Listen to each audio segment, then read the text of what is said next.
На горе дремал трамвай, под горой бежал сарай, а в сарае попугай пил с лимоном сладкий чай. Детская литература жива, доказал на встрече с кингисеппскими школьниками известный писатель Александр Гилевский. Встречи с Александром Михайловичем всегда проходят весело и занимательно. На этот раз он познакомил ребят со своей новой книгой «Я так вас ждал».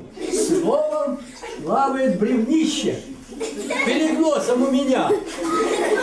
Оно везучих ищет среди пасмурного дня.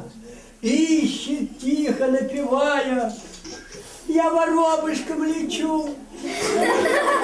Столь везучий, на тебя я очень брякнуться хочу. Вместе с писателем в гости к ребятам впервые приехал наследник Маршака, главный редактор всероссийского журнала «Костер». Рады общению, редакция открыта. В ней, кстати, стоит диван Маршака. И каждый наш гость обязательно хочет присесть на него в надежде, что он проникнется духом творческим знаменитого поэта. И разжигателя, кстати говоря, костра. Костер, зажженный 75 лет назад Самуилом Яковлевичем, согревал людей в самые трагические и героические моменты истории страны. Уникален наш журнал тем, в том числе, что и во время блокады, в блокадном Ленинграде журнал продолжал выходить, ну и несколько месяцев самых трудных звучал по радио. На протяжении всех лет существования журнала дрова творчества в несгораемый костер детской литературы подбрасывали такие писатели, как Корней Чуковский, Михаил Зощенко, Виталий Бианки и многие другие, не менее известные авторы. Сотрудничал с изданием и Сергей Довлатов. У Довлатова ведь есть в повести «Ремесло» специальная глава «Костер», где он очень ядовито, остроумно и психологически очень точные, шаржированные зарисовки такие, иногда карикатуры.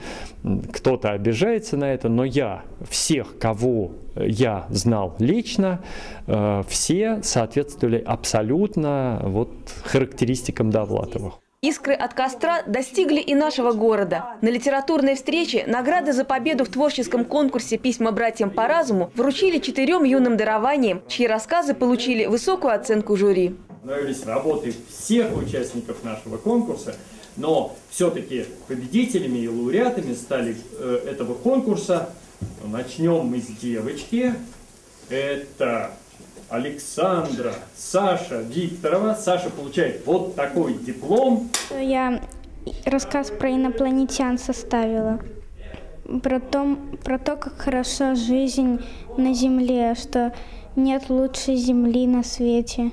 И периодически посылаем работы наших читателей в редакцию этого журнала. И вот к нашему великому удивлению, наверное, такому хорошему, я думаю, успеху, эти работы были опубликованы.